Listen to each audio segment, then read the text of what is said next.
What I'm going to do here is give a little review of a topic we did in class the other day, 1.6, which dealt with solving applications where we use systems of two equations.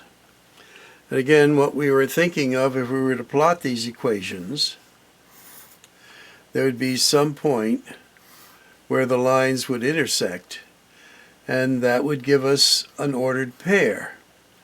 But rather than graph these, we were going to solve them algebraically. So we're going to look at, in particular, topic 2.A, which was a coffee blend, in which there were two blends of coffee, a house blend and a Colombian blend. And we wanted to get 10 pounds of that blend. That cost a certain amount.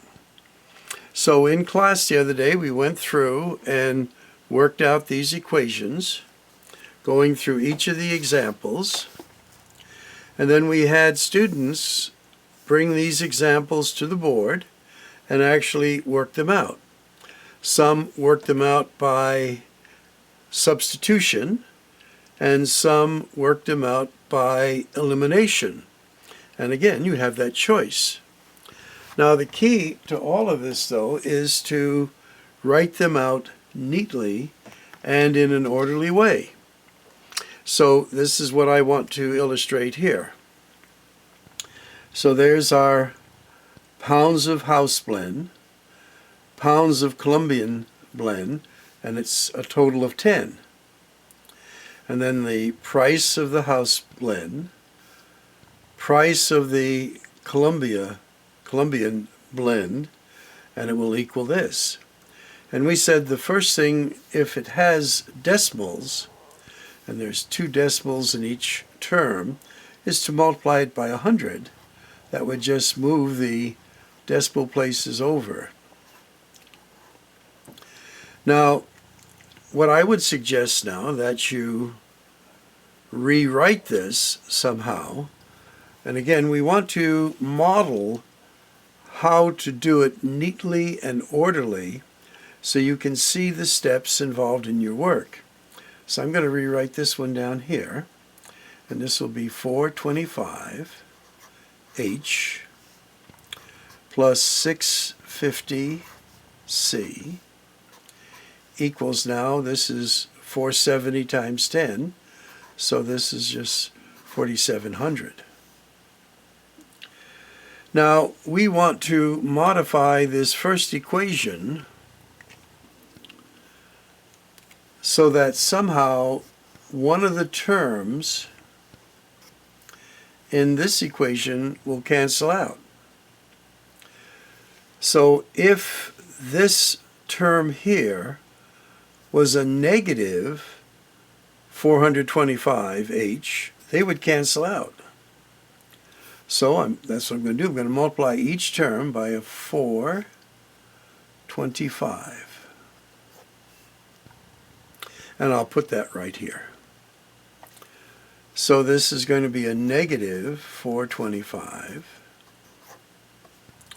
This is going to be a negative 425C. Got to put the H in there.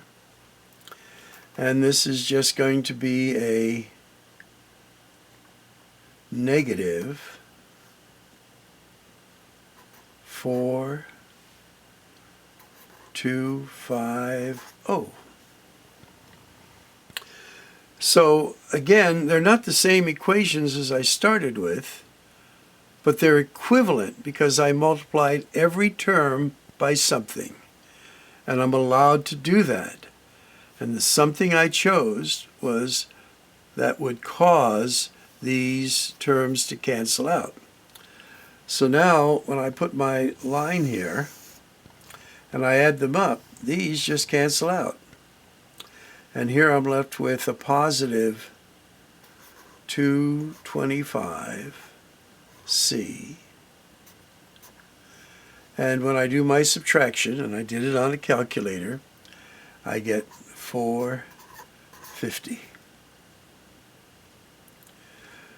So I started with the equations, got rid of my decimals, modified one equation so that something would cancel out. I had to be careful of my signs. Now to solve this, I'm just going to divide this term by its numerical coefficient. And here this becomes C, and here this becomes 2. So in this case, I would just take my 2 for C. I could put it right up here. Now h plus 2 equals 10, so I'm going to subtract 2 from both sides, and I get h equals 8. And there, hopefully in a neat and orderly way, we've modeled how you can do an example, and this is what I expect. Again, when you did the board work the other day, it looked very good. And again, some of you chose substitution as opposed to elimination, but it would work either way. Now, let's just show you, again, using a calculator, how to set this up using matrix. So we'll set up a little matrix here, and I'll put the original example in there: a 1, a 1, a 10, 4.25, 6.50, and a 47. Once I multiplied that by 10, I just moved the decimal place once. I'm using the original. Now I could have used the new one, but that's okay. We're just showing you how it works with the original.